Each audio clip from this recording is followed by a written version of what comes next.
maybe like 3 or 4 years ago. Yeah, I realized like I tried to write a set for Fallon. Like the guy, what I won't say his name, but he likes my comedy, but he's like, you obviously have to do something else. It's family TV.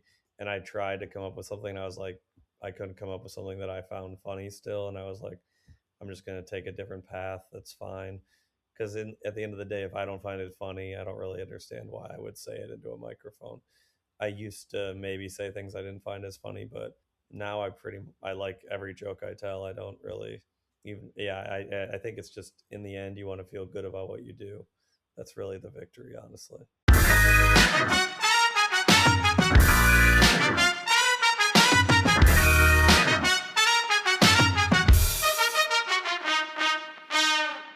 Welcome to the Funny in Failure podcast, a podcast that celebrates failure and shines the light on the emotional side of comedy and life with yours truly, Michael Kahan. Howdy, howdy, howdy. Today's chat was a real treat. Geoffrey is great. He's a real comedy enthusiast, has a wealth of knowledge, and it was brilliant to get inside his comedy mind. He has a great story. I love how open and reflective he is. Plus, his shared success mentality and how he got there was really inspiring to hear. I had a blast. I think you will too. Geoffrey's also currently on tour in the US and will be in Edinburgh for the Comedy Festival very soon. Links are in the episode notes. Check them out before they sell out. Okay, cool. Let's get into it. Geoffrey Asmus is a stand-up comedian. Since he began comedy in 2013, he has steadily ascended the comedy ranks. He was selected as a new face at Just For Laughs Montreal and is featured on Fox's Laughs and Kevin Hart's LOL Network. Fresh from a sellout US tour, he's opened for Daniel Sloss, Sam Morril, Ari Shaffir, Mark Normand, Dan Soder and Dave Attell, to name a few. In 2021, Geoffrey released his debut album, Prodigal Little Bitch, through 800 Pound Gorilla Records, which has reached #1 on iTunes and continues to receive national airplay on SiriusXM. He has since released 3 stand-up specials, including Cancer Culture Isn't Real with Don't Tell Comedy, The Only Funny White Man, and most recently 63 minutes of great comedy available on YouTube, where his unfiltered stand-up clips have attracted a rapidly growing audience. So as you can imagine, we dive deep and we cover a lot, and we chat about being a Quiz Bowl legend, bad bombs, getting Just For Laughs and what happened during it, his ethos on new material, starting out in Chicago and why he decided to move to New York, comedy community and support, being humbled, refining his love of comedy, finding your people, being vouched for at the Comedy Cellar, nerves, bad reviews, and plenty more. Before we get into this epic chat, I'd love it if you would share the podcast around, like, comment, subscribe, even write a nice review. It really helps the podcast grow and helps ensure I can lock in amazing guests like this one. Okay, cool. Thanks so much. Let's get into it. I was discussing this with my wife. What is a quiz bowl and why did you do that? I'd love to know. Oh, quiz. Yeah, I guess that maybe is not an Australian thing. Quiz Bowl, it's like high school activity. It's basically like Jeopardy. It's like you have a team and you answer trivia questions, and you have like little buzzers, and you buzz in first. Person buzzes, says the answer. It's basically Jeopardy without the. There's a couple like categories, but it's basically Jeopardy. Yeah, Team Jeopardy, and How do it's you like for huge losers. Yeah, I was about to say, did you it's do for it to pick absolute up losers. ladies? Was that the You- main goal? There, And then the trivia I mean, was I next? think it was all men. No, there was a woman, but it was a male dominated activity, I will say. But Definitely. you know, like the jocks, like they play basketball and your NFL. Was it like, you know, you come back? I think you were in the champions. You're like, ladies, look what I. Look what I and We they were like tried. They blind. were not into our Babylonian knowledge. They were not. They didn't really seem to care. We had a great time though. Honestly, I had some of my fondest memories, but it was Oh, not. We nice. were not picking up chicks for sure. No, but we had a great time. We were I'm nerding shocked to out. hear that. How? It's not all about pussy. Sometimes it's for the boys. That's going to be the caption of the Yeah. podcast. Uh-huh. One, how did you discover this? And two, how did you know that you had this skill set? Was this just For something Quiz that Bowl or for Yeah. comedy, you mean? For Quiz Bowl. Quiz Bowl, comedy, For forget comedy. How This did is I all about find quiz. out about Quiz Bowl? I mean, I did something else like it in middle school, so I'd already been bored into it. I won the geography bee in middle school, so I was a big I was kind of a nerd icon at my middle school. I was known as like the nerd, but he won a medal, so he's cool. Yeah, Oh, the yeah. cool nerd. I was a cool nerd. I would, in my mind, maybe not, but that's how I felt. Were I they felt like I pointing and was. laughing at you, or was it more just like, "There's that guy, there's Jeff," and you're like, "Hey I guys." think they were like the geography bee. That's pretty cool. He won it 4 years in a row. They're like, I was a legend. Not like You know in what's still a loser, but a legendary loser. Yeah, legendary, at least in yeah, your mind. exactly.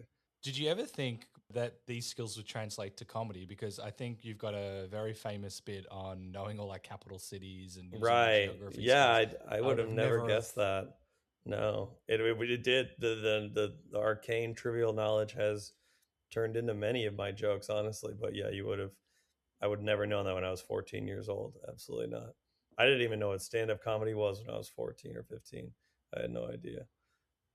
I'm not like a stand up connoisseur. I'm not like one of those kids who listen Grew up to there. every Rodney Dangerfield record. I didn't really know what stand up was till college. I truly had no idea. What was it at college? Did you see a set and go, "I can do that"? I think I might we maybe watched that Zach Galifianakis special live at the Purple Onion. I'm pretty sure that's the first special I watched. I think I kind of knew Dane Cook in high school, but I didn't really know it was like a career path. I thought it was like famous people do this. I didn't know there was like a circuit. I think that's really what I didn't know about. I thought it was like you act in a movie and then they'll let you tell jokes or whatever. I didn't know there was like this underground. I don't know. I just didn't know it existed, honestly. That's so crazy because there's two types of people. There's people like you that love comedy, but they might not know like the history. 1973, this person did that. Then Hmm. there's people that try it and they love it and they do it and that's their life. I'm sure that you've Yeah, learned a lot more since. yeah. I'm a big history guy, so now I research all the comedy history. I love that stuff, but I truly had seen very little stand up before I started doing this. I kind of just did it. Well, there was a comedy club in my college that we went to, and that got me into it. Honestly, that's why I did stand up I because I don't know happened to go to college where a great comedy club was. It was very happenstance. because you studied, what was it? I think I wrote it down somewhere. Religious Religion, religious history and Asia. studies. Yeah, yeah. The religious study. What were they? It was religion, history, and like Asian Asian culture, I languages and guess. Yeah, cultures. Yeah. yeah, yeah. Beautiful, beautiful little triple major. You know what? What is really what I did is I found out a way to take the fewest possible classes and get the most degrees.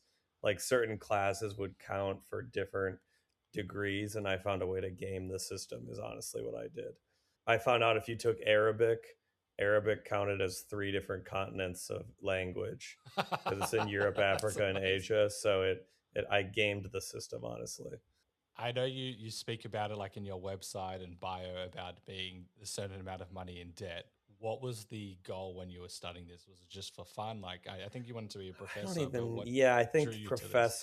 professor was probably it. I mean, that's why I told my parents. Probably honestly, it was the. I really had very little. It was more just like you go to college because you're supposed to go to college, and professor would. I wouldn't have been mad about being a professor. That could have been fun, but the second I did stand up, like 3 or 4 months before I graduated, and Oh, right when I did that, it was pretty clear that's what it was going to be. That was like, oh well, this is fun, but this is that comedy is going to be the path now. do you remember? I want to hear like where your parents are at different stages in your life, but what were they thinking when you said, "I'm going to enroll into this degree"? Do you remember? Oh, for the degrees, Yeah. they were actually fairly supportive of that. They were like, as long as you've thought about it, these degrees aren't going to make you as much money as long as you're okay with that. They were actually fine with that. When I pivoted to comedy, they got a little less fine with it, but they were open to my studies actually. That's very nice. And I want to build a bit of a timeline. I You graduate and then sometime later you go to Chicago. Was that because I think you were doing teaching somewhere along the line? Yeah, so What I was went to college in Wisconsin. I don't know how well Australians know American geography, but Wisconsin's kind of in the middle of the country. Chicago's about 3 hours south. So I did comedy in Wisconsin for like 2 years. Then I moved to Chicago and did comedy there maybe 5 years or so. Then moved to New York. and what was the appeal of going to Chicago first and not LA or New York? Why Chicago? I know there's a huge We improv scene there. Yeah, big improv, big comedy scene actually, fairly underrated. I'd say it's the third. biggest. Maybe Austin now is the third biggest, but Chicago's third or fourth biggest comedy. There's a lot of, I mean, Hannibal Buress is from there, Kumail Nanjiani, TJ Miller, Pete Holmes, Josh Johnson now. There's a lot of big comics from Chicago. So it has a good scene. So, and it's a very, honestly, it's a really cool city. So it was fun to live there too. Chicago's a very cool town. Is that why you picked it? Because did you feel like you wanted to get a bit more training before you Yeah, I went didn't to? think we didn't think we were ready. It was like me and three friends who were kind of a Oh, cool. core group at the beginning, and we didn't think we were ready for New York, and I think we were correct in that assumption. So, and we knew people in Chicago, so it was a little easier. We didn't have to just start completely fresh, which was nice. That's still so rare. You're really young and you're green. You've obviously done stand up for a little bit and you Hmm. must just love it. A lot of people will be like, I'm ready at some level. I can go to New York. I can try it. Where did I that kind think the of money was awareness? also an issue. We were quite poor, so that I think the money played a Yeah. part too. We had enough money to move 3 hours, not 7 or 8 hours to New York. I think that was part of it as well. And were you doing teaching at the time in Chicago? Or was it purely? I did that so when I think I wrote Teaching Dead, what I really was I was like an after school tutor is what I really that was really my job. I like Yep. would watch the kids after school and help them with their homework, and I was a recess monitor as well. That was my that was Recess Is that monitors. not a job? You have recess in Australia? Yeah. I It's know like what it is. I didn't know that was a job. yeah, that's a job. Yeah, I'm the guy who watches the kids on the playground, make sure they don't crack their skull open or whatever. That was what I did during the day, and then at night I was the tutor. It That was is, interesting. how does one go for a job? Like, I know it's like going for any other job, but normally it's our teachers. There's a roster and they would Right. have to watch the No. kids. Yeah, it's not teachers in America. It's a different thing because that's like the teacher's break is at recess. Yeah, So we don't you don't breaks need for teachers. you don't need a degree, and they really will let anyone be a recess monitor. It's a very you don't need many credentials. Not a pedophile. That's pretty Yeah. much Do you have the working only with children's check? Do you have the same name there? the what? Working with children's check. Do you know what that I is? don't know. I don't know. What does that mean? It's you pretty much you need it to assess that you're not a pedophile, so you can be hired in Oh, schools like I guess this. we just would do a background check, but yeah, there's no specific children's one. There probably should be. That sounds like a good idea. It was very easy to get these jobs, honestly. I'm scared. I'm scared for Yeah, that. you did not have to be smart to be a tutor. Some of my fellow tutors they couldn't teach the kids anything. It was sad. Was it just like one step ahead of the sad? Was it just one step ahead of the kids? Like, Barely. Some of them, yeah, some of them were like, I'm learning long division right alongside you. Yeah. We're learning together here. Yeah. that's amazing. And I think you're also summer camp. Summer camp, What? yeah. In the summer, I was like a camp counselor. That was fun. That's a hard job, but that was fun. So That's one of like my a friends. Oh no, go on. Sorry. oh, I was just that's like a that was what that's it's an exhausting job. You got to run with kids all day, but that was some of the most fun I've had in my life. That was a great job. That was really fun. A lot of my friends or people I know, they do like Camp America or stuff like that. I don't really know what it is. From Australia, they go there and they're Oh, like, it's the really? most fun ever. Yes, it's like really intense with the kids and you're like full on. But then after like bedtime, they just go like crazy and party and it's like a little Oh, bit yeah. wild. Yeah, I wasn't the type of camp where you stayed over at the camp. No, it was so yeah, it wasn't like that. No, but I have heard of that. Yeah, that is a big thing. All the camp counselors party and fuck each other afterwards. Yeah, that's not the type Like, of camp I was at. No. I'm getting old where I'm like, how do you have the time to do that? You have to wake up at 5 a.m. You with the kids Yeah, till like 10 p.m. I couldn't be a camp counselor. You have to play freeze tag all day. I mean, that's exhausting. These kids never stop running. I don't think I could do it anymore. Wow, that you've had quite the life as well. So I could see why you wanted to be a professor as well, Right. given I all do. those I skill like sets. kids are fun too. They're always there. I mean, that was a lot of my early material was like kids just say funny. I mean, Bill Cosby said it, kids say the darndest things, So he said a lot of other things too, but that one was correct. That Yep. one but I mean, kids are hilarious, man. So that was a fun job to start comedy doing that. I'm glad. I've always been worried with as I'm growing my beard about saying like I love kids because I also do like Right. kids. But Yeah, now as the bigger the beard goes and the bigger yeah. I get, the less I say it out I loud. think It's just a mustache is worse than a beard though. Beard is okay. In America, Moustache the by mustache, itself. yeah, mustache alone is never Yeah. great. That's a trademarked one. We actually saw a little while ago at like some community event, and this guy was wearing the Hawaiian like shirt, just a mustache, and like this guy is either a pedo or he's an ex porn star. And Yeah, I said yeah, it to yeah. my friend as a joke. So my friend went up to him. I don't know why. He's like, "Do you used to be a porn star?" And he like fully panics, looks left to right, and he goes, "Okay, can we just? This is No. a new job for me. I'm transitioning. You probably know me." And he named A some move. video, yeah. Oh, I didn't know. My friend looked up, but he said, "I'm known for this move. I don't remember what it is." Oh, a And move, a a special move. I move. was like, "How do you get Wow. known in the industry for a Dang, move?" I didn't And I've know been that was a thinking, thing. nor did I. And he's like, "This is a new job for me. Like, I know this is a community event. If they knew about this, I probably would be fired. Please don't tell anyone." And so my friend spoke to him for an hour. I came in like half an hour, and he was like telling me about like the glory days. And I'm like, Why that is is he quite. wearing the uniform if he wants to blend in? Yeah. Why does he wanted to I, be asked. I, He likes the fame still. Isn't it like a CIA agent? Like you never actually leave. So like once a porn star, always a Yeah, porn he's star. gonna be 80 years old in the nursing Yeah. home. Like, want to film this, Gertrude? Yeah, poor guy. Oh well, you know what happens in those places. Yeah, There, yeah, yeah. STD Central. That's what they're saying. Then going to Chicago. This is really Hmm. interesting to me. How do you know when you're ready? To You know, leave leave it. Chicago, you mean? Yeah, to go to New York when you feel Right. like you're ready as a comedian. How I guess Chicago. Oh, I when I was living in Chicago, I was selected as a new face at Just for Laughs, which is a Yep. big thing. So that was maybe a year after I moved to Chicago or so. So then I did stay in Chicago a while after that, but that was when I began to be like, oh, this could be a thing. When did I actually? I think I just actually moved to New York. Like Chicago has like certain big shows, big comedy clubs. And I was like, well, I've done all these, and then that was when I knew I had to leave. There's specifically a big show in Chicago called Comedians You Should Know. It used to be like it still is a show, but it was like in 2017 was like, oh, this is every Wednesday. 200 people come to this show, and if you get selected to do this, you're a fucking high rising star. So once I did that, I was like, okay, I've done the thing in Chicago. Let's go to New York. And I kind of the cohort they didn't all come with, so I kind of went on my own. So that was kind of a scary leap, but it worked out. It worked out, but it was scary for sure.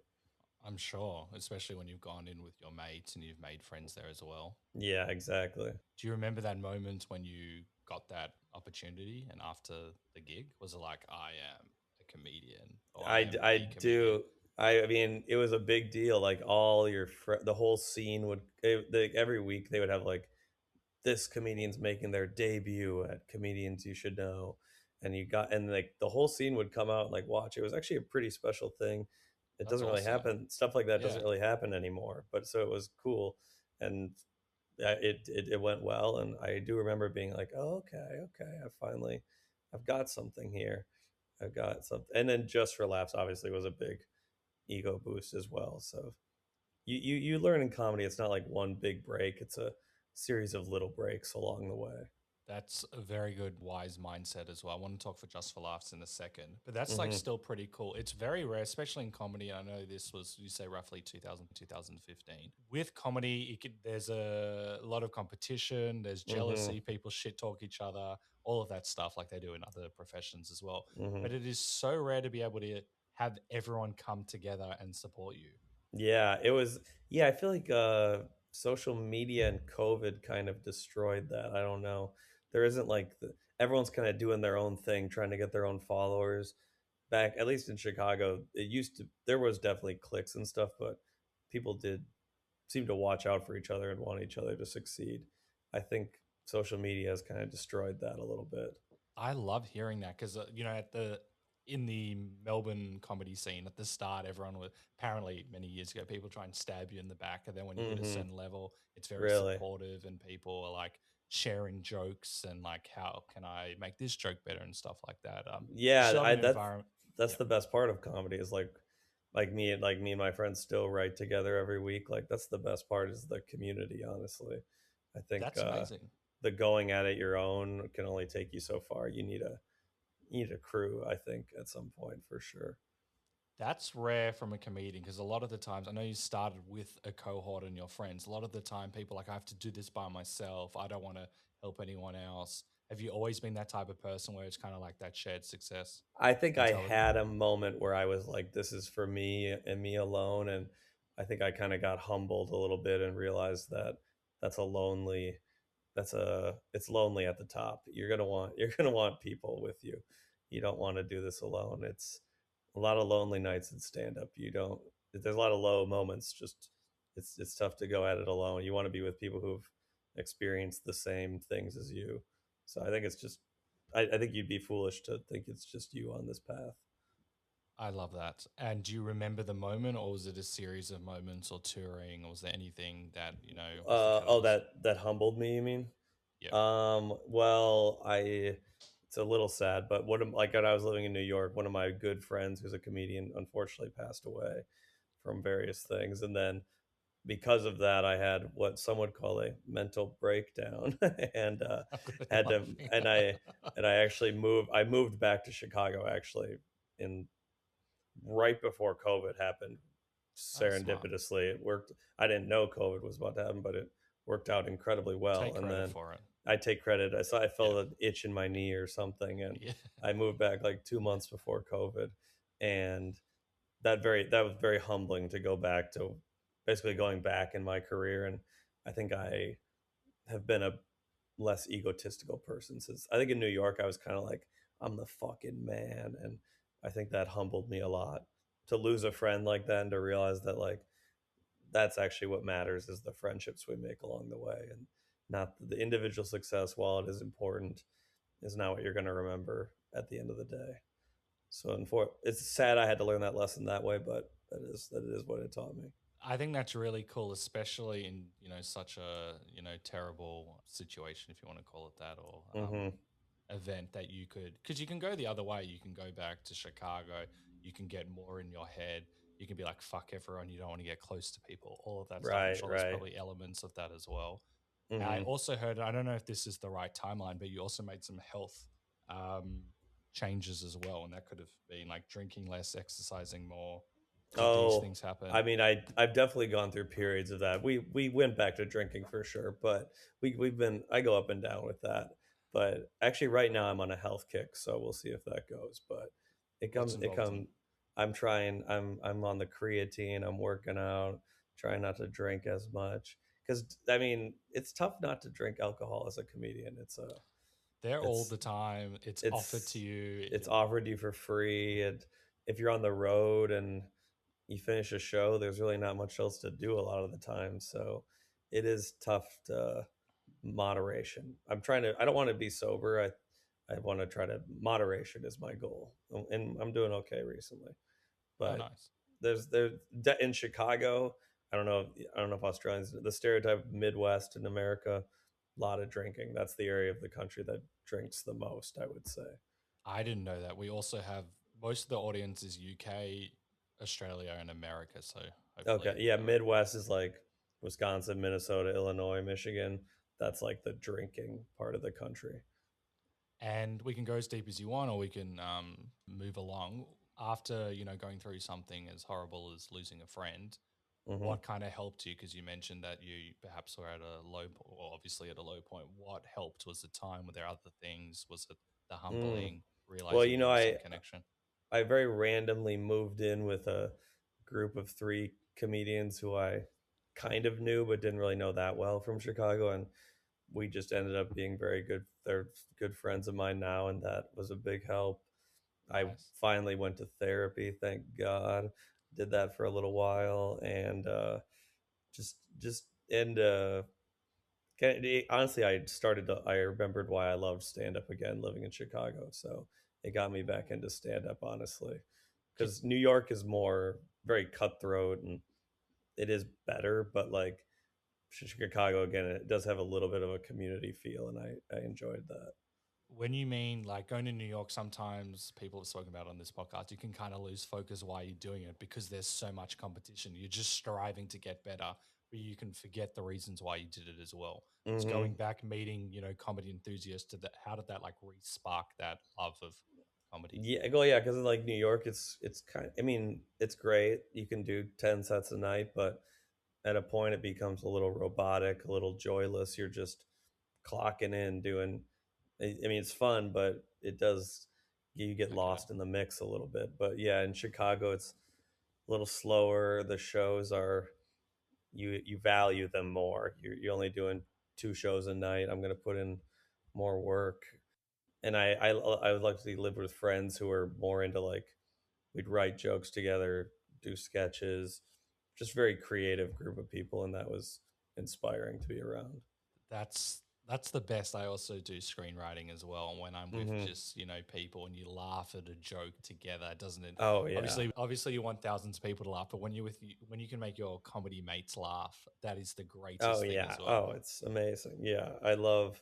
Yeah, I mean, we go on a trip every summer still, and yeah, you got to have those people who just even like they just crack me up no matter what. It's very important. I appreciate you bringing that up because it's nice to know during like horrific tragedies that there can be like a silver lining. Obviously, each situation is dependent on, but for you to be able to go back, be open, and make all of these changes, I'm sure you are much. But you even said going to therapy, all of that stuff. I'm sure Hmm. in that moment you would have never have thought that you would get all of these, and there's probably a No. lot of other things. Yeah, yeah, it was pretty low for a little bit, but and I think COVID helped me because like I don't know how it was in Australia, but like in Oh, Chicago, good. like it was all shut down. Like Yeah. there was no comedy for like 6 months probably, but it like honestly gave us time to just like hang out and just think and like, Oh, what do because you're we with want your to, what do we, mates. I'm just with three Ah, of good friends stuck together. We're just kind of partying and it was like college again for like 6 months, honestly. And we are just like thinking, what do we want to do with our lives? And we came out the other end of the tunnel of better people, I think. fuck, I'm jealous. We won't talk about COVID, but we were the Yeah. most locked down city in the world, Oh, and really? so Melbourne, really? yeah, in the Wow. world ever. But I anyway, did not know that. moving along. I'm so glad that you had that. Then when did you realize that it was time to go back to New York? I lived in Chicago till 2022. I actually, this is what it was. I was lucky enough in 2021, 2022 to open up for Sam Morril and Mark Normand, big Ah, comics. That was yeah. cool. And then they and another guy were like, "We'll recommend you to the Comedy Cellar. If you just move to New York, you'll get an audition." And that's pretty much why I moved there. And Dan Soder too. They all were helping out, and I moved. That's why I moved to New York because I had a promise of an audition at the Comedy Cellar, and it happened like 2 months after I moved there, which was great, Whoa. and it worked out, which was great. Isn't that, I love that your peers can put your hand up. You don't hear about this in other professions where Yeah. someone, oh, obviously you're good, but for someone to be like, hey, I vouch for him. And it's not just one person, it's multiple people as well. Hmm. I'm sure that would have been a confidence booster. But there's Yeah, not many definitely. other professions like that in that environment. Yeah, you don't see doctors like he could be a surgeon. Yeah, we vouch for him. He can do the Yeah. new. Yeah, but that's how the Comedy Cellar works. Is you need two vouches from people who are already passed to get an audition. That's how it that to get considered for an audition. And let's just say I'm a comedy legend at the cellar. What happens Uh if I huh. vouch for you knowing that you suck? Or do people not do Well, that? Like, yeah. So the they then or your not vouch ready, kind of or loses. oh, there's It like doesn't. levels of Yeah. vouching. If you keep vouching for people who suck, then they'll probably stop listening to you. There have been a few people who I won't name, but they just would vouch for everyone, and now their vouch means nothing because they kind of wasted it. Yeah. So you did. People are fairly selective. I've only vouched for like one or two people in the last 4 years, I would say. And if has someone asked you to vouch for them, this is like a Curb episode. Like, yeah, it's like, how do you have Yeah, that? I probably had like 7 or 8 people ask me, and I only said yes to two. I'm not saying the other people weren't funny, but it was just like it's a lot of personal rep on the line. I'm only going to do that for You have to be ready. very. You have to select. You have to be selective. So, unfortunately, you have to be. Yeah, you can't say yes to everyone. So when someone asks you, how do you have that conversation? You shit at comedy, you're not ready at comedy. Oh, my vouch doesn't mean much. How do That's you what I say. delicately? I say the vouch doesn't mean much. Ah, That's what that's I'd be like. but I'm not really in good graces with them right now. I don't know. maybe in the fall or something. Yeah. But that line comes from learning from other bad lines, or did you? That was the one straight out the bat, and you stayed with it. That's the kind of the one I went with, was that oh, I don't know if they really like me. It might not even help you out really in the end. It might not even, my name's kind of, I'm persona non grata around there. So That's I so good. it has, I don't think anyone, no one's ever mad if you say no, because it's a Oh, big okay. it's a big You don't ask. lose No, friendships or no one's mad about it. It's a pretty, they okay. get it. They get it. Yeah. Be a great way to lose a friend, though. It would be a great way to lose a Yeah. friend. If I told them they were bad at comedy, then I would get it. I hope to be able to do that one day. I hope to have the balls to say that one day. I'm sure there's. You don't need to name anyone. I'm sure there's many people like you've been doing this for so long. Give Oh up. yeah. This is Oh, I not. would love to do one day. I'll let it rip. can, can, can we go back to the audition process? Is it like you Mhm. in front of like the booker and you say a joke, or is it you get a set and then if you do well, how does it Yeah, work? so like it's usually on a Friday at like, they give you kind of a juicy spot. It's like Friday at 8 Ah, p.m. or something, and you go second or third on the show, and you just do 5 minutes, and and she sits. The room's kind of like, that's the room's kind of intimidating. narrow, so the lady's like 15 feet away from you. You can see her, and she watches the 5 minutes. And during my set, she like got up like 2 minutes into the set and left, and I was like, oh, clearly this is the end of my career. But it was actually because she'd seen enough, and she was like, you're good enough, so I don't have to watch the rest. But What? I didn't know that. I was like, couldn't you just stay for 5 minutes? But she's a busy lady, I guess. So, and then she just Look, like kind of shakes your hand and is like, you're in, kid. And that's kind of it. that is, I know you're not going to badmouth her, and I'm not badmouthing her. I'm finding this funny. They're just like, your comedy is so good, I'm not going to watch anymore. It was Yeah, just too good. Like, that's I outrageous. think she likes the mind game element. She likes knowing that we're a little afraid. I think there's a power dynamic for sure. Not a fan of that, but that's so, that's They just all so. do that, unfortunately. I've They heard about all the the bookers have bookers these and little mind games they play with you. are they comedy people or they just know how to pick talent? I think, I don't know how she ended up getting the job. She's been a booker for a long time though, so she knows her stuff. I don't know Mm, exactly know how she started in it, but she's been doing it at least 25 years, I would say. Maybe 30 wow. years, yeah. So she's been there a bit.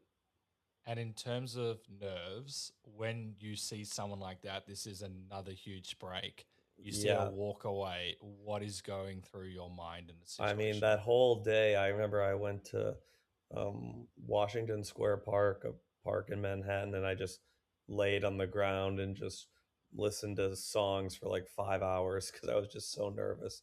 I was just like pacing around, laying down, listening to music, mumbling to myself in the park for a long time. And then afterwards, she said that, and then I think I got a couple shots at the bar, and I felt good. I felt, because it's like that amazing rush is gone. Adrenaline dump. Yeah. The adrenaline's up. You gotta do something with it. But the thing about the cellar actually is so that's the audition process. That's like the Yep. official audition process. The actual audition is like that you get passed, and then they do a system where they give you your spots on a week to week basis. Every Tuesday, you find out your sets for the next week or whatever. And so when you first get passed, they give you a ton of spots. You'll get like 10, 15 shows a week. And that's the real Whoa. audition, is to see if you do well at the beginning. Like they 15 don't, a week. you could, That's because they have like, yeah, they do like, I mean, 60, 70 shows a week, probably something like that, maybe more than that actually. But that's the real audition, is how well you do on these scheduled spots. Like the staff is watching and they whisper to each other. That's the real audition, because a lot of people will get passed and then they don't do well in the first month, and then they just never hear from the booker again. That's what happens to a lot of people. that's real sink or swim because maybe they might want to ease you into it as well. Or Yeah, it's a nah, very you're in sink the or big. swim. It's like they're basically like, if you're here, you should be able to do a 15-minute set any time of day in front of any group of people. And so Whoa. they test you out at like early 6 p.m., 2 a.m., beginning of the show, end of the show, to see, yeah, how whether you can swim or not. Basically, it's pretty How do you? daunting. That is like great. I'm getting nervous for you It's hearing very this story. scary. Yeah, it's very scary. But I mean, actually, it was fun because the shows are usually great. So it's not like, if you're a good comic, you should be able to do it. They're not. It's not like they're empty. Every show's sold out. There's never Yeah. a. It's not like it's bad. You should be able to do well. Get the top comedians in the Yeah, world. it's It's the well best known across crowds, the best world. comics. Yeah, Yeah. you should be able to figure it out. But it was scary for sure. And how do you go with nerves? I know when you first started out, which we'll talk about in a sec, I think you were super nervous for like 3 years and you recited in a mirror. But Oh this is a yeah, different type of like, because this is like, you're a good comedian, and this is like a breaking point in your career to go to the next level. How did you go with nerves at that stage, or was I it still the same? I mean, yeah, I'm not. I don't know when. I don't think the nerves ever disappear. I'm nervous for every single set I've ever done. I don't know if that's normal or not, but pretty much I think about it all day. If I have a show, there's just a low level of nerves all day. I'm thinking about what jokes I'm gonna tell. Oh, should I do this riff, that riff? Like it's really, it consumes my day, honestly, in a maybe a not fully healthy way, but I think it makes the product good, but I wish I could forget about it a little more. But if I have a show, I think about it all day, even for no matter what it is, no matter I what would show. be the same. Like I always see these big international comedians that come to Australia and they've like flown in at 6 a.m., let's say in Melbourne, and then they're at the zoo for some reason and they're posting their entire day, like a 10-hour day when they're Yeah, already probably jet lagged as fuck. And then they just get up and perform. I don't know if I could do that. no, I can't. Yeah, I'm not that. When I'm on the road, I'm not like exploring the city really. I might get lunch at the big restaurant in town, and then that's it. I'm in my hotel room. I'm thinking, I'm stewing, and maybe working out. That's it. I'm not a. I need to be thinking about it, otherwise I'll lose my mind. Honestly. How how do you switch off in general? Because comedy is pretty much every day for you, or every like whatever day, and you're Hmm. touring all the time. We'll talk about your tour as well in a sec. How do you switch off? I believe you play guitar and you read a lot, and working out are these Yeah, things that that's help you. That's probably, yeah. Read, play guitar, work out. Those are, and I play a couple old video games. That's pretty much my and true Which crime ones? documentaries. I play Civilization 5. It's like this old. It's not really that old, but it's like a strategy game. It's like Risk on steroids. That's kind of what I would say it is. You got It's me excited. I it's don't play very. that game. Oh, you've never Civilization 5 is so fun. It Okay. consumes my life. I love that game. It's amazing. But yeah, guitar. I play guitar every day. I mean, I got my guitar right there. There's my Oh, I guitar. was wondering what that was. Yeah, Nice. I love guitar. I run. I don't run as much as I used to, but I do love running as well. And do you Running's a find good all of time. that's a way to clear the mind, switch off the comedy? Because comedy, which Yeah. people probably don't realize, it is a thinking sport in terms of I could do this, I could do that. Oh, that's an interesting thought. Why is it an interesting thought? I do this in Hmm. my screenwriting, so it's hard to like switch off and you need to have Yeah. different things because And it never ends. it never ends. But you find by switching off, you actually help your creative juices, Definitely.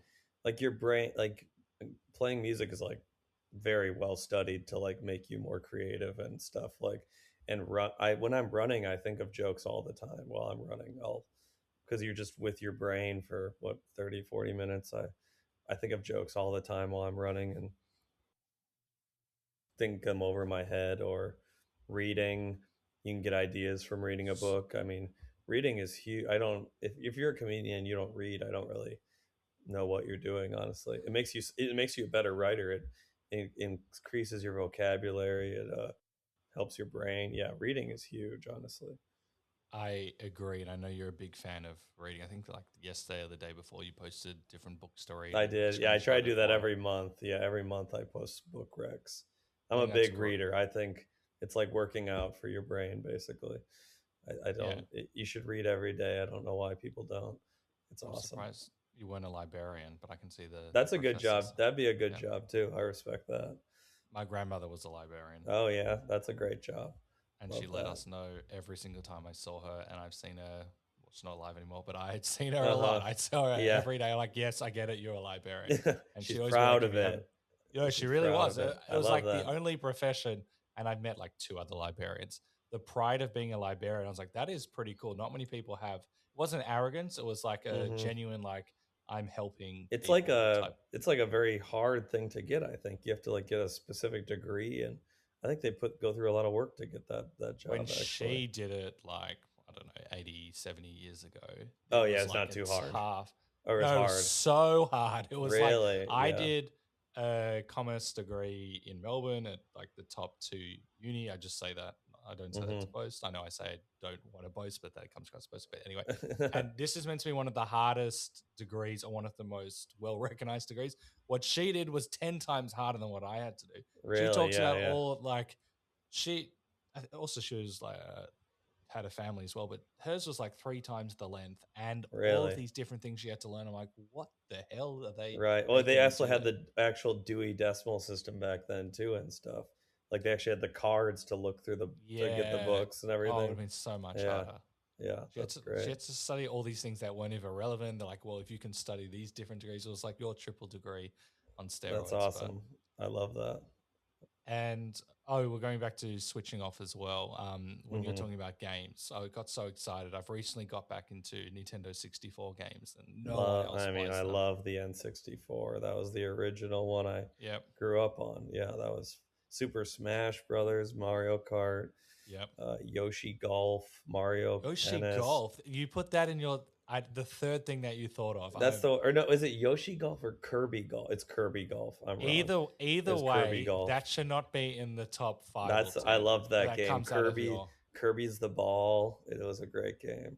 oh. Bomberman, great game. Didn't play. Uh, Did you play Zelda, Banjo, Mario that oh 64 yeah, Donkey stuff? Kong Country, yeah, Yes. Banjo Okay. Kazooie, yeah, that was fun.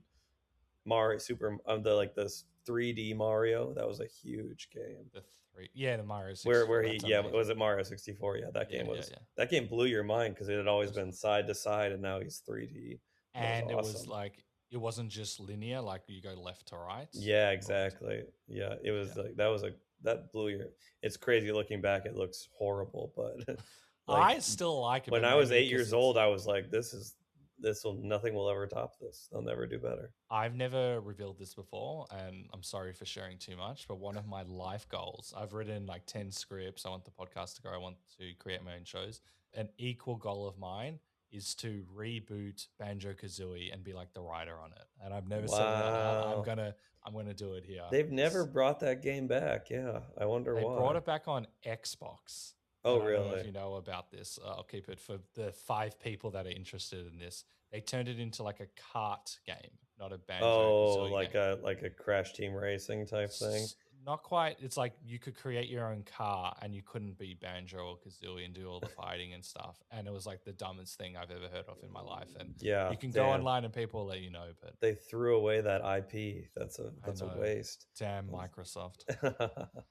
You'll live out your dream one day with Banjo I will. Kazooie. Thank you. I believe You in tell you. your friends if anyone's listening. I'd love to be part of the team. I'm going to bring it back to its former glory. That's the goal. I love Um, Going back to switching off, I think that's really important as well because I used it. to be the type of person where I just thought I had to sit in a room and they would always come to me. But I meditate now. Again, most of my screenwriting ideas from meditation, Oh yeah. basketball afterwards sometimes, which is silly. Like the ball's about to be passed, I'm like, oh, that's a great idea, and the ball will hit me in the head, or like going for walks, things like that. It's Yeah, the actually been a ideas will come to you when you really don't expect it. Obviously, you do need to sit down and write, but yeah. there's so many other ways to get the creative juices flowing than just pen to paper.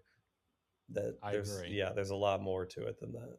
And having, as you alluded to, having a life outside of your craft is important as well because you have experiences, you learn Have to have things, you read hobbies. things. You have to have. I know comedians who write all day, and it shows in the comedy. You're like, oh, you don't really live any. This is all just artifice. There's no real life in the jokes. You know what I Yeah, mean? There's got to be a life flowing. agreed. You mentioned, I want to type a few points, then we'll talk about your tour. You mentioned Just for Laughs earlier on, and this is Yes. a really crazy story to me, and I'll let you tell it as well. This Yeah. is like probably one of, or if not your biggest break.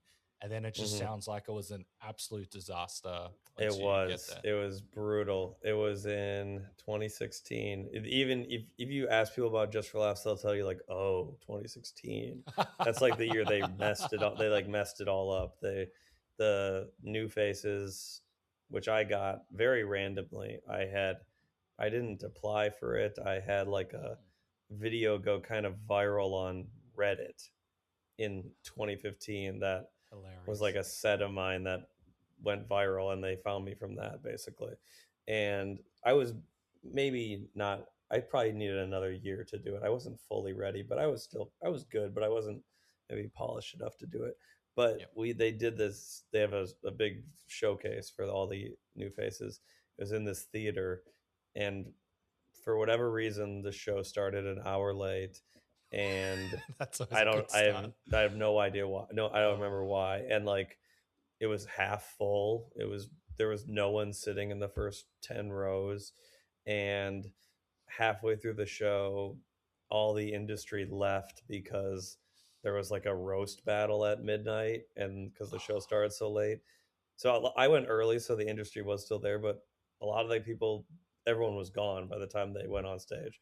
And the host, George Wallace, a legendary comedian, very funny comedian, and but he clearly just didn't want to be there, and he just would forget people's names when he brought them up, and was what do you doing mean like didn't want to he be there? Was he like, oh, this fucking it was schmuck? just a Come on. paycheck clearly for him. He didn't have any, he had no passion for it. He forgot like three people's names, and he was doing like crowd work between comics, and like it was bad because there was no one there. He was doing crowd work with no one. And so I did my set. I think I did well. I think I had one of the top three sets in my opinion. Still, no one did great though, but I did as well as I could. Yep. And then the next day or 2 days later, some lady reviewed the show, and she said everyone did okay, and then she had like two paragraphs about how much I sucked. She just had like, she's like, Geoffrey Wow. Asmus is an arrogant, entitled, sanctimonious white male. And it was very clear she didn't get the irony of my jokes, that I'm making fun of that, and she didn't quite understand that. But yeah, and it's become a thing I share online every year. Every year when Oh, JFL happens, the review. I It's didn't very, know and then that. she has a thing where or I had a joke back then where I knew the capital of every country. That was my big joke back then. And then I tell them shout out a capital. I'll tell you the capital of any country. And then after that, I'm like, it's in Canada. So I was like, oh, I also know I know a fact about every Canadian prime minister. I said, and I was like, shout out a prime minister. I'll tell you something about them. And she shouted out a guy, and I was like, white male. It was like a little Yeah. twist, like a white male. And then Yeah. she wrote in the review, well, obviously he was a white male because all the prime ministers have been white males. Osmus clearly doesn't know what he's talking about. And she just like totally missed the joke. And But even you repeating it, and I'm not there, it is so obvious, especially if people it's don't know, you know, so every capital obvious. city. So you actually have knowledge on that. And then going, obviously, I'm explaining your joke to you, which is hilarious. Yeah, But then, like, so people are expecting something, you know, exactly. quite big. That is so funny. And then you I just think say straight that's, away and the because joke, everyone's a male, everyone's a a white white male. male. And Yeah. the joke killed. It did very well. And she just didn't get it. And so I was very depressed reading that review, because it's like that's what people on the internet, they weren't there for the show. They don't know I did a good job. All they see is this review that said I sucked. So that got me very depressed for a while, but I got over it. But and now it's very funny. I find it incredibly funny now. Isn't it crazy that this is your big break and you know you do okay. It obviously the hmm circumstances didn't fully support you and the hmm rest of the people there. And then there's one person who doesn't get a joke and maybe she sees something in you that she doesn't like within herself. Often that's the case unless if you're really unfunny. And then hmm there's so much weight and I get it. I got a bad review for It something recently and uh huh. it can Even though stick. it just doesn't matter really, but it's tough to think that like there's someone out there who hates me. There's that's just what I would think is like, who is this lady? I don't even remember her name, but I was like, what does she have against me? Like that just ate at me. Like, well, how could she say such things about me or something? Yeah. And also like comedy is subjective. Yeah, She obviously missed something. You might be funny to so many people, but some people won't like your style. exactly. And I actually think that's good because I don't think you can be like fit every single audience. It doesn't make sense. Like No, just naturally. yeah. Unless you like just boil yourself down to like flavorless gruel like Kevin Hart or something, and like yeah, you just like smash your personality to fit everything. Yeah, you don't want everyone to like you. That is very, very true. But it's not even about everyone liking you, just naturally by anyone, you, me, anyone else. Hmm. Everyone's style is different and people get triggered and annoyed and they don't Of like that course. style because it reminds them of their principal. I Yeah. got this comment and it annoyed me because it's similar to yours. I moderated, I don't know if you ever watched Everybody Loves Raymond. Oh yeah, Um, I know that. so Phil Rosenthal, great guy. I'm very blessed for the opportunity. He was on the podcast and he did a show in Melbourne and he made me his moderator. It was an Nice. incredible opportunity. And I think it went well. I got a lot of comments that were really nice. And then Hmm. one person posted on the Funny in Failure podcast, which has nothing to do with the podcast, and said, Michael basically sucked at moderating. I can't believe that he gets all of these guests. And I'm like, Oh if gosh. you had an issue with the moderating, why are you going to my private business in a sense? Yeah, That it's a has totally. nothing It's to not do. even the same And thing. I was Yeah. like, so if people are listening, I would love it if you give me 5-star review and write a great comment. But a couple of my friends saw it quite recently and they're like, oh, that's tough. I'm like, did you not read all the other positive ones? There's like, But I don't know how many there are. So that's how audience, it I'd love works, it. though. If Yeah. I'm doing a show and 400 people are laughing, I'll see the one person not laughing. That's the only thing I see the whole show. I think it's just the way our minds. I Has don't know it? what it is. It's just they see the negativity. It always shines brighter than the positive. And because you're getting big crowds, you can tour around the world, you come into Edinburgh, you're obviously getting way more people laugh than not. Obviously, every great comedian still bombs. Hmm. What is the chitter chatter like when you have, like, you're killing it, you're doing so great, but then there is that one person. How do What's you like? let What go? am I thinking in my head? You mean? Yeah, like even after the show, being like, Oh, oh, I'm I I'm killed always it. just I do just and I always see them coming out and I'm always just want to ask them like, what didn't I do for you? Why didn't you why didn't you love me? That's honestly what I think. I just always think about it's not good, it's bad, but it can I can let it overshadow the triumphs, which is bad actually. Are you able to celebrate like the little wins or the wins and go, that set overall was still great. I got these laughs, got a new bit. I did I'm all getting of this. better at that. I used to be very hard on myself, but now I'm realizing, yeah, all I really care about is the new jokes. Like, did I my goal every set is to get two new lines. That's the goal. If I Oh, do an hour, I want two new lines to hit. Maybe I try six and two hit. That's the goal. So if I do that, I consider a gig a success. Even if the set overall doesn't do that well, all I care about is adding onto it slowly, incrementally. Because that's how you write an hour. You do that every day, you'll have an hour by the end of the year, probably. can you speak more to that? Because a lot of people don't realize, you're at a level where people recognize you. You've got your own audience, which is crazy. I'm sure you probably didn't think that you would get to Yeah, this it is. level. It's awesome. Yeah. Because you're known and people are coming to see you or they see your name or whatever it is, they expect you to be at a high standard. So Hmm. naturally, you can just go to your old material and just want to Yeah. perform that. And new material as a comedian can scare the living shit out of a lot of people. But you've obviously like figured out that's a great like hack to incorporate, obviously your good stuff, but then to try and improve for the next shows and the longevity. Can you tell me Right. where Yeah. that? You don't want to try you obviously don't want to try 25 new minutes of comedy because it's just not going to go well. It's just you're not really giving the new jokes a chance either. You want to sandwich them between jokes are probably going to work, and then even if the new joke bombs, okay, that's fine, the next joke's going to work, so it doesn't really matter. And honestly, I have a persona where I'm able to fail a little bit. I have like lines, save lines. It actually can be kind of funny when a joke fails a couple times. Mm, Obviously, I don't want a lot to fail, but if like one or two jokes fail, I actually have like lines that make it funny, which that's helps me great. out. It makes my anxiety for telling new jokes not as I'm actually excited to tell them. I'm not really even nervous to tell the new jokes Is sometimes. that a switch or a pivot? That is Because that is when I have an audience. When you have an audience that's there to see you specifically, the anxiety is much lower for telling new jokes and stuff. I think they kind of want it. They kind of want new jokes a little bit. They like the idea of like, ooh, I was there when he was creating this new hour. I saw that joke for the first time. I think it's maybe fun. just my fans, but I think they enjoy the process. They like the process of comedy, I agree. which I like too. I love the process of it, the creation. That's what I want to see. I don't want to see a guy just read from a teleprompter in his brain. That's true, Like, but it's also rare to have that excitement to try something different. Because as we said, you can just do the same jokes and mm-hmm, you can do really well. But to challenge yourself, and I've spoken to at least 100 comedians, and they're mm-hmm. like, "Am I going to try new material today?" And then sometimes they're not doing as well, and then they're too scared, so they go back because they want to win over the crowd. It can be Right. a real mental battle. But you've obviously got a thing where I'm going to say like the six new. Yeah, I have to do a new joke every show. Every show I have to do a new, at least one, like maybe, yeah, like 5 or 6 lines new every show basically.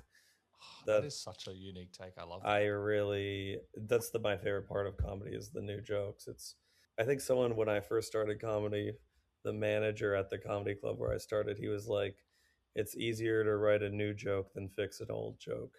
And he's I think he's generally right. You you can look at this joke for days and days and days, but in the end you should probably just throw it away and write a new one. Maybe come back to it in 6 months or whatever, but just like banging your head on the wall on a joke night after night isn't it's probably not going to fix it in the end. You need a little I distance. You need a little distance from it.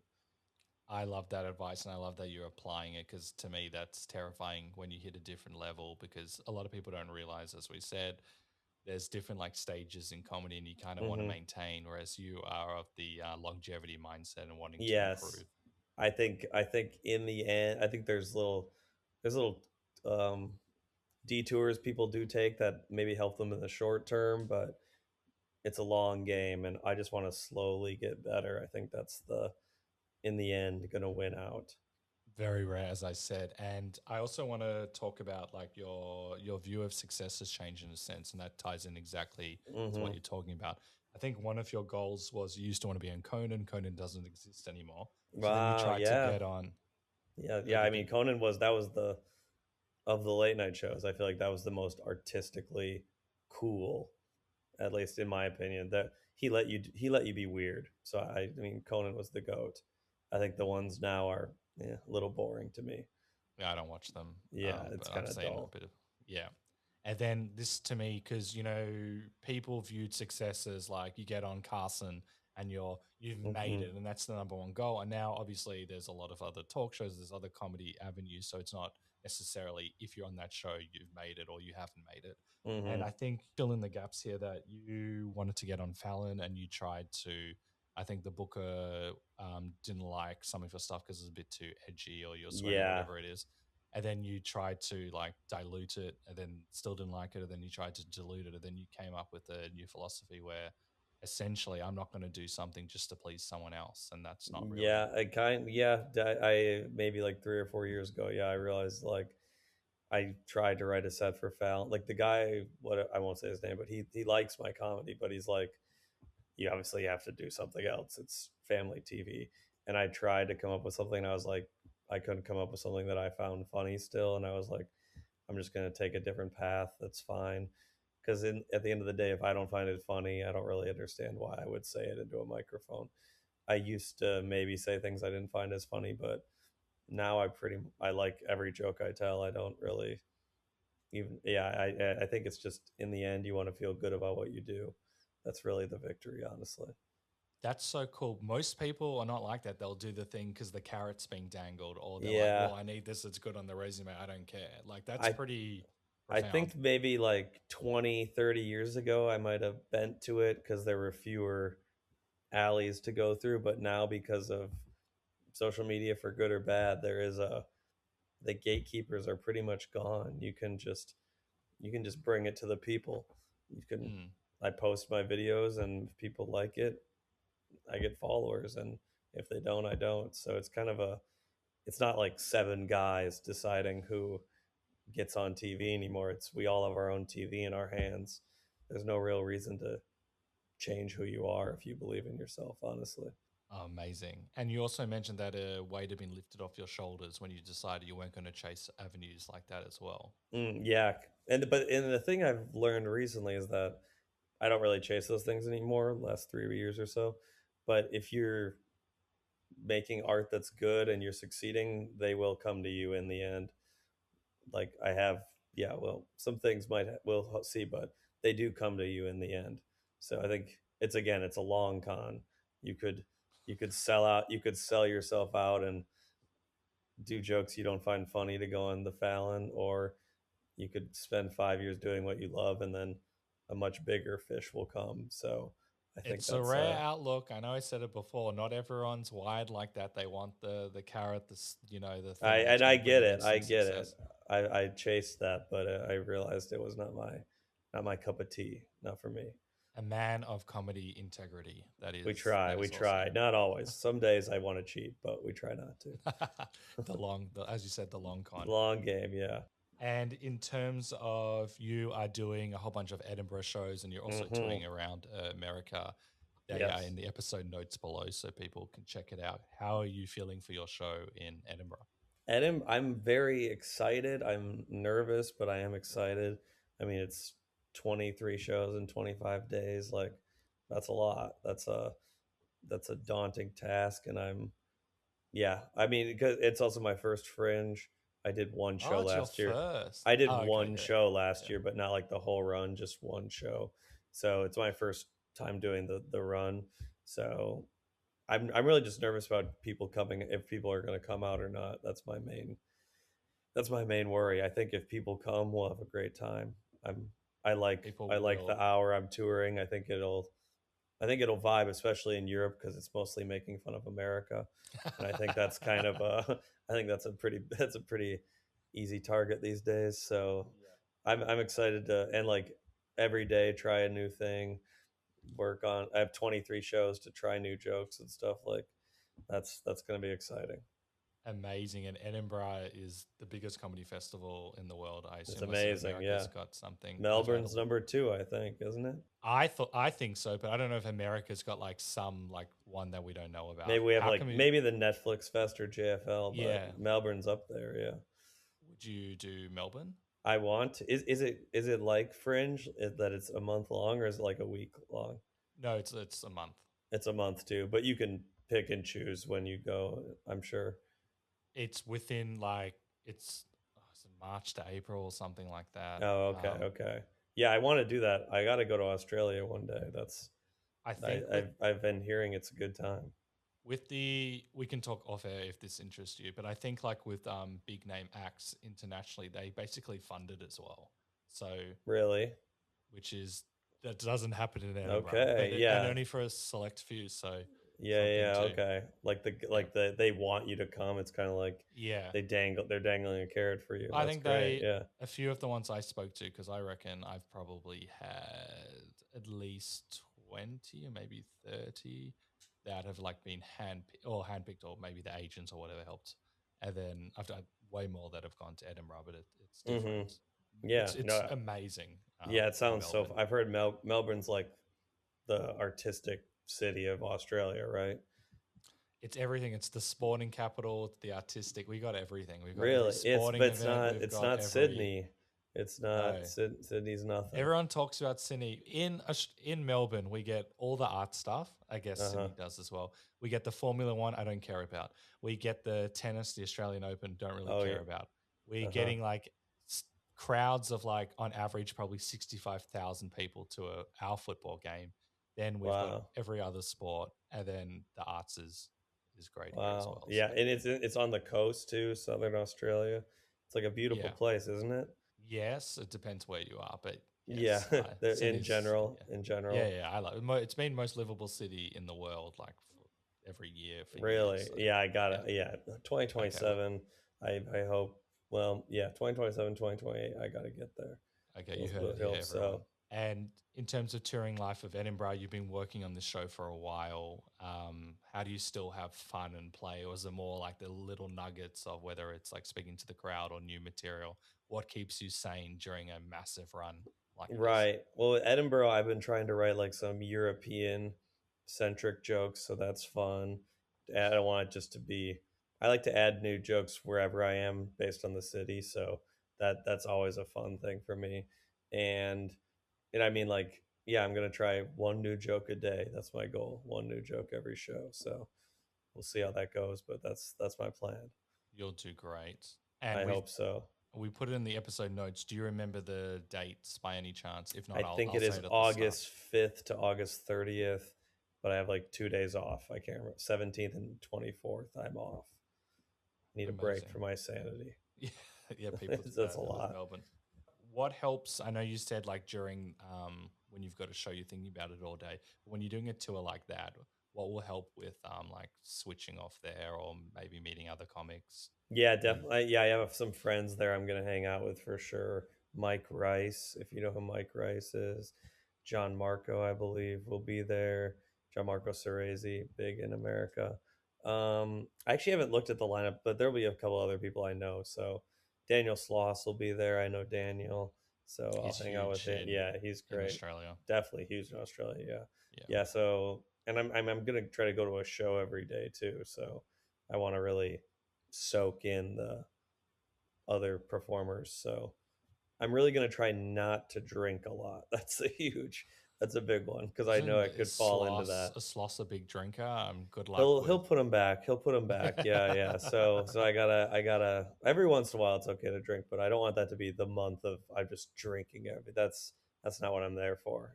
That's Yeah, no good. And performing every day hungover, that's no fun. yeah.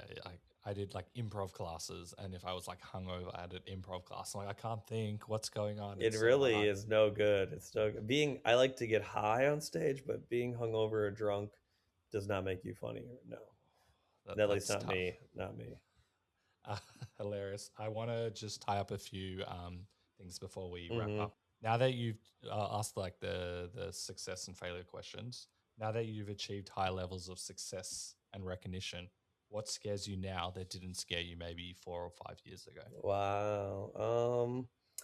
I do sometimes get scared to like, because like I'm touring a lot, so I don't really do spots at the comedy clubs in New York all that much because I'm on the road, and when I'm here, I just kind of want to chill out and rest. But every once in a while, I'll do spots at the clubs. I get very nervous for those sometimes because it's like when you get kind of pampered performing for your own audiences. Like it's kind of it would be very difficult to bomb in front of a crowd that's there to see me. I mean, I might not kill, but I'm not going to bomb. It's would be very difficult. But like you go to then you get a little arrogant and you forget that I can't just do my crazy shit in front of a bunch of tourists from Belgium. So I get I do get very nervous sometimes to like go back into the real world almost. I can get very nervous about that. Which is weird because those shows have no like the shows at the clubs don't really matter at all. And there's but I get very nervous sometimes for them now. I understand. And what's the biggest professional risk or something that springs to mind that you've taken that nobody knows about? Biggest risk that I've taken. I mean, I slept in my car a few times at the beginning. I did a lot of like I was a real road dog at the beginning. I don't know if that's a phrase in Australia, but like Yeah, yeah, yeah. I was like driving 7 hours to make $50 type thing. Slept in my car in the winter one time in northern Oh, Wisconsin. Just I've just taken a lot of gigs where I knew I would lose money. That's something and not a lot of people know. I was like I knew I was going to lose money a lot of the time when I did shows, but I was like, well, I have another job, so it'll be fine. But I think a lot of people aren't willing to take that risk, and I understand. But I did a lot of shows where I was like, we're going to lose $100 tonight, but in the end, it will work out. Hopefully, it did, but it might not have, but it did. and is that in terms of you want to improve your stage time, your presence, different environments, just to get better at comedy? Is that what you Hmm. mean? Yeah, yeah, and Nice. like the road gigs, you usually got to do. a 30-minute set instead of a 10-minute set at a comedy club. So Ah, I think a lot of people, they do all these 10-15 minute sets, but they never learn how to do the long set, which is the goal, So and there's a I massive difference as it's well. massive difference. People are like, It's oh, like I a do different 50. sport. It's a completely different sport. You can't just stitch three 15-minute sets together and make 45 minutes. You got to learn how to go through the ebbs and flows. You got to know the order. Yeah, I think a lot of people don't work on that part of comedy. That's amazing that you do that. I love that and your enthusiasm. I love comedy. I do love stand-up comedy. It's awesome. That's great to hear. I'm obsessed. Ah, I didn't realize that. Okay, I'm interesting. obsessed with comedy. Yeah, I love it. Last question before we say goodbye and people can Mm. follow you and keep up to date with you. Is there a bomb that haunts you to this day or sticks with you, and what did you A learn from it? bomb, a terrible bomb. Well, yeah, when I started comedy in Madison, Wisconsin, that's where I went to college. I think you mentioned this. I still get nervous, but I used to get like petrified nervous. I would like throw up before shows all the time. I mean, not all the time, but probably like 7 or 8 times I did it. I threw up before a show. One time at an open mic where there were like maybe, I don't know, 50 people there. I started to do a joke and it wasn't going well, and I just started crying on stage and like ran off stage. I just like ran off stage and just ran all the way home. I just You ran. ran home. I ran like it was like probably 3/4 of a mile. I just ran. I just kept going. I don't know. I used to have a deep yeah, sense of failure. So I really, and it was like a bit. I had like props involved, so I had put a lot of work into it, and it was failing, and I felt a deep embarrassment. I remember. I can't remember that the is exact joke, but that is. it was a bad joke. It was a bad joke. But I that being do. said, did you bring all the props with you when you're running, or you just I ran out, don't left them? know. I think I might have just dropped them. I think I might have just left them there. I don't remember what the bit was exactly. But it's pretty, to me, really interesting to go through something like that, which would be very scarring, and you still wanted to get back up. And the You could next just be night like, I did an open mic in front of the same people. Yeah, probably. And they forgave me. They got it, but it was embarrassing. I used to get angry too. I'd like bomb and I'd throw my notebook when I got off stage, and yeah, I used to be a little more volatile. You but learn in the end that no set is going to determine your life. amazing. That's great to know. But I just love and we can talk about this another time, but the fact that you can have a moment like that and still get back the next day. It's one thing to get back the next week or the next month. You went back the next day. Like, that's pretty awesome. I will say I have a deep drive to succeed. As much as I hate myself for failing, I do have a deep need for the love of others, which is good and bad. It works Yeah. out in the end for comedy. I'm glad that you can recover from a moment like that. Was there anything that it instilled in you or any takeaway from that experience besides Um, being a good runner? yeah, I mean, it was a good work, good cardio. Yeah, I mean, I think going back and like continuing, it's like it's just the thing you realize that like no one thought it was as big of a deal as I did. Things seem like such a big deal in your head, but they're really just it doesn't mean as much to others as you think it does. So you realize that you don't have to be so hard on yourself. I That think is a great way that's a to good lesson. Yeah. That's a great way to end the podcast. Before we go, how can people follow you, keep up to date with you, and all of that How stuff? absolutely. Yeah, you can find me Instagram Geoffrey ATM Geoffrey ATM Geoffrey Astamouth. That was my nickname Once you in said that, I couldn't get that out of my head. that was my nickname in college. So Geoffrey ATM, and my website is whitecomedian.com. I own the website whitecomedian.com. So That I is bought that amazing. like 10 years ago, and it's a gift that keeps on giving. So I'm touring everywhere in America. Come to a show. Canada a little too as well. Oh, okay, cool. And obviously And Edinburgh as well. Edinburgh for a month. Absolutely. Have you, if you type in your full name, like .com, will that then go to, what do you say, white I comedian, or is don't it only white? I actually don't know. Let me try that out right now. I've never even thought about it. I should get a redirect. I don't know. No, it Yeah, I've doesn't. got a It few. doesn't work. Oh, Oh, I should now buy someone's that. gonna buy. Dang, you're You right. you've Oh, you've yeah, I got actually have to write that down. I need to you've got buy less. You've got like a week jeffreyasmus.com. to get that out, Dang. but Oh, I yeah, didn't. That's a good idea. I never thought about that. Good call. Good amazing. call. Thank you so much. You've got a very inspiring story. Really appreciate it. And Thank yeah, you I'm for looking forward having to your me. shows. Thank you. I hope to be in Australia one day.